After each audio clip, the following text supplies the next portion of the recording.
Lorsque tu vis dans une société comme la nôtre, tu dois te munir du principe qui suit. Tu ne dois pas te justifier devant les hommes, car ce ne sont pas eux qui te jugeront le jour du jugement dernier. Ils ne t'accompagneront non plus dans ta tombe. Le jour du jugement dernier, Allah ne prendra pas de leurs bienfaits pour te le donner sans raison. Donc, ne te soucie guère des gens et suis ta foi. C'est ce qui te sauvera. C'est ce que Luqman Akhi a enseigné à son fils.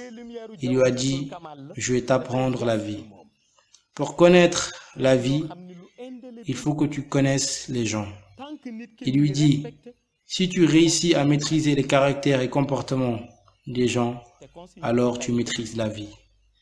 Accompagné de son fils, ainsi que d'un âne, il dit à son fils, nous allons marcher sous cette chaleur et laisser l'âne marcher à côté de nous, sans monter dessus.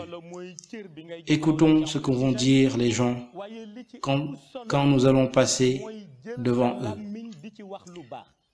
Quand ils passent devant les gens, ces derniers les regardent en disant « Regardez ces deux fous avec l'âne sous cette chaleur. » Au lieu de monter sur l'âne, ils marchent à côté de l'âne. Le père lui dit « Tu as entendu ?» Luqman lui dit « Allons vers d'autres personnes, mais cette fois, c'est toi qui montes sur l'âne et moi, je marche à côté de toi. » Le deuxième public se retourne et dit « Regardez, cet enfant est impoli. Il est monté seul sur l'âne et laisse son père marcher à côté de lui. C'est du n'importe quoi. » Le père lui dit « As-tu entendu ?» Ensuite, il dit à son fils « Cette fois-ci, c'est moi qui monte sur l'âne et toi tu marches. » Le troisième groupe de personnes dit « Regardez cet homme. Il est sans pitié. L'enfant marche tandis que lui monte seul sur l'âne. »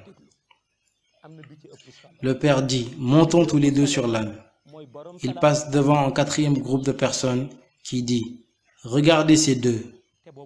Regardez ces deux-là. Qu'ils sont méchants. Ils montent à deux sur ce pauvre âne qui souffre. » Luqman lui dit « Ce que je voulais t'enseigner, c'est que les gens sont comme ça. Ils parlent sur tout ce que tu fais.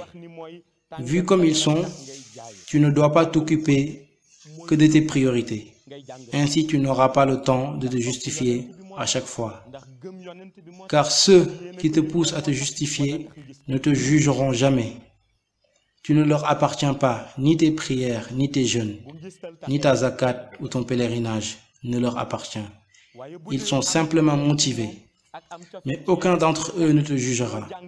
S'ils te perturbent, tu n'auras pas la paix et tu ne seras pas tranquille non plus dans tes actes d'adoration, car toute ton énergie sera concentrée sur eux, alors que ta vie ne leur appartient pas.